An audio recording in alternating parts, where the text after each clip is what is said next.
Hey guys, Mrs. Traver here. We're going to work through the second method. This is the Lizzy method of factoring quadratics with leading coefficient a not equal to 1.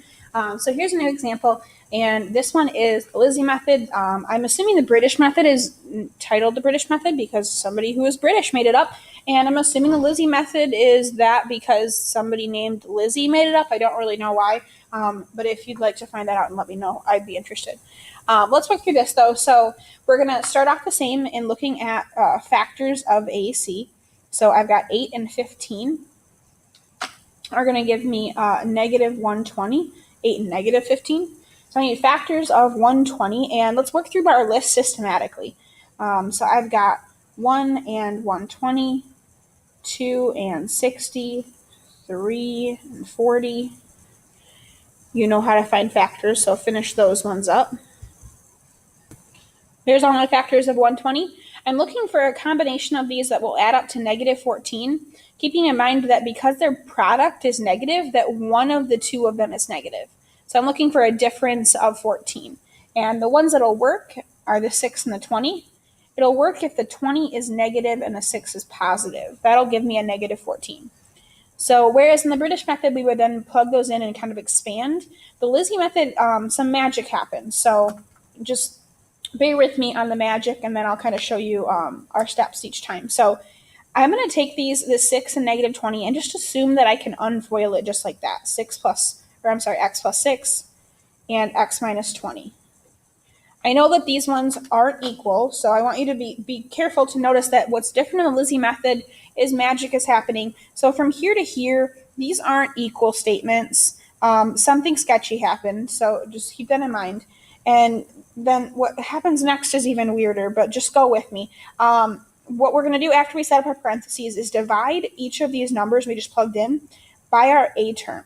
So I'm going to put 8 on the denominator of both of those numbers we just plugged in for our P and Q.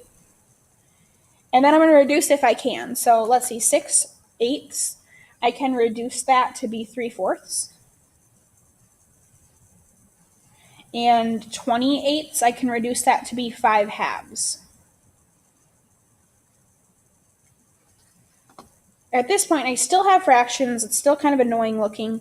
So when you still have a fraction and there's a denominator, you'll take your denominator and basically kick it out to the front as a coefficient to x. Again, magic. So our final answer here is going to look like 4x plus 3 and 2x minus 5. And then it's good to check if we FOIL what happens. So I've got 4x times 2x is 8x squared. 4x times negative 5 is negative 20x plus 6x. So negative 20x plus 6x, there's my negative 14. And then the last term is negative 5 times 3 is negative 15. So it checks out. Here's our steps. So I just walked through them, but here's our 4 steps that we're really going through. Step 1 is that we're factoring AC. Step 2 is that we're setting up our two parentheses with those numbers we chose. Step 3 is that we divide both of those numbers we just plugged in by A. And step 4 is to kick any remaining denominators we have out to being coefficients. So a little strange, but it works. This is one of the downfalls of the Lizzy method is that the proof of it is kind of long and tedious. So if you'd like the proof, I can attach it to this video. But just I'll save you in telling you that it's kind of annoying. So let's do one more example of Lizzy method, and then we'll be good to go.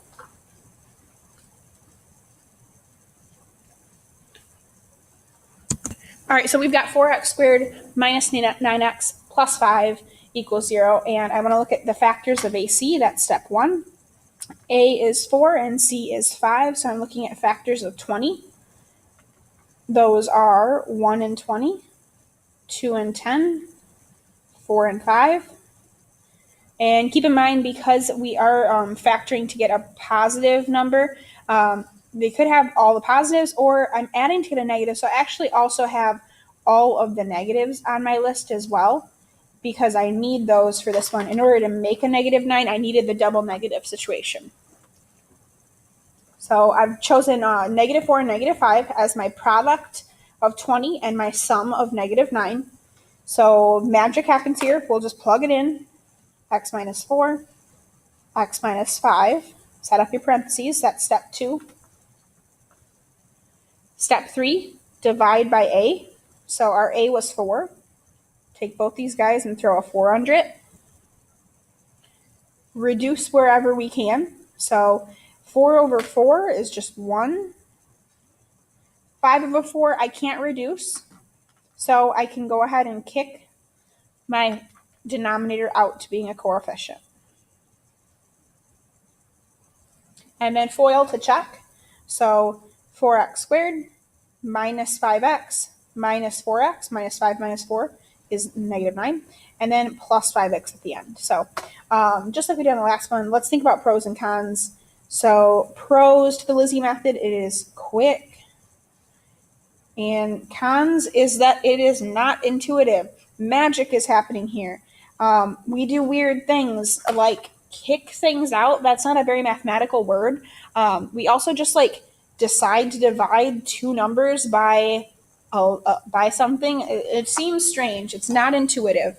The grouping method is more obvious of what's happening, whereas this Lizzy method is just magically happening. If you do more research online, you'll find lots of different methods to factor quadratics. Some other ones you would see are the box method is out there that involves you putting putting your A, B, and C in places and then multiplying and adding in different columns and rows. This, if you like it, go for it. I'm not going to bottleneck you into one method. Do whatever you like, but the box method, in my opinion, is confusing. There's too many moving parts, and there's literally 4 spots on the inside and then 4 spots on the outside that you have to fill numbers into. So that's 8 spots of things that you have to do. So that's just my opinion, but there's lots of stuff out there. If you look for the box method, I would just be very careful that you know what goes where. It takes a little bit more practice to get down, but then again, once you get it down, it might just be quicker for you. So again, whatever one you like, box method, if you want, go for it. British method, most intuitive, probably what I'll use in class most often and what we'll need later anyways. And then Lizzy method is the quick and dirty way to get it done. Our next ones will be over some story problems and stuff, so I will see you then.